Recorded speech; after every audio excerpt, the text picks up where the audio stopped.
Well, there's growing anger inside of Russia in the aftermath of a deadly New Year's Day strike on Russian soldiers in Ukraine's occupied Donetsk region. Some say Russian commanders ignored the dangers for their own soldiers. One Russian lawmaker is even calling for punishment. There's also dispute over the number of Russian troops killed in that attack. Meanwhile, more Russian strikes on Ukraine, this one in Donetsk region, destroying an ice rink and a residential area. President Volodymyr Zelensky is warning that Russia is planning a prolonged attack, but he says Ukraine is getting better at taking out drones and savoring small victories. Our task is to give Ukraine successes, achievements, even small yet victories over terrorists and terror on a daily basis. Each shot down drone, each shot down missile, each day with electricity for our people and minimal schedules of power outages are exactly such victories. Well, CNN's Scott McLean joins us now live from Kyiv.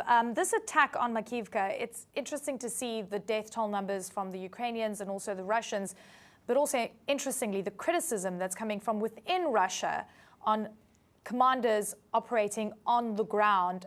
Take us through the latest.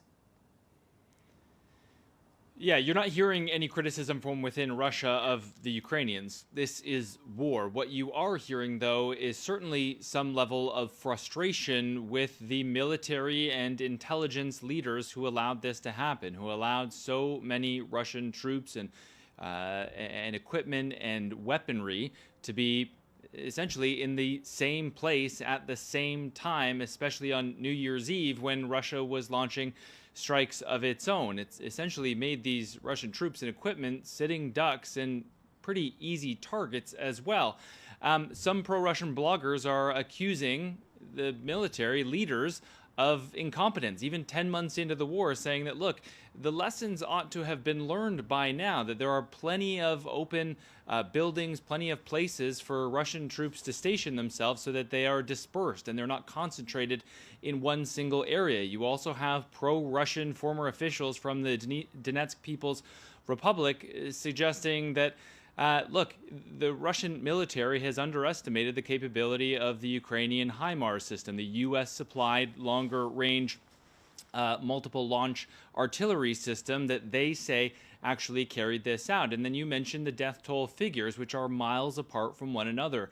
If you believe the Ukrainians, the death toll was some 400 with 300 injured. The official Russian numbers at this stage are just 63, but even a former pro-Russian official in that DPR region says that he expects that the final number is in the hundreds, or at least more than 100. And if you look at the latest pictures from the scene, you can see that it is a pile of rubble. Difficult to imagine how anyone could have survived this. This was what was once a vocational school in Makiivka. We also have satellite pictures, which are a little bit blurry, but you can see in the center of them what was once that square there, that vocational school, seemingly obliterated. But obviously the view from the ground is much more poignant, as there doesn't seem to be, almost 3 days on now, very much rescue efforts going on. It seems like heavy equipment trying to pick through the rubble and trying to count the dead. But again, we don't have any kind of confirmation from the Russian side as to how high or if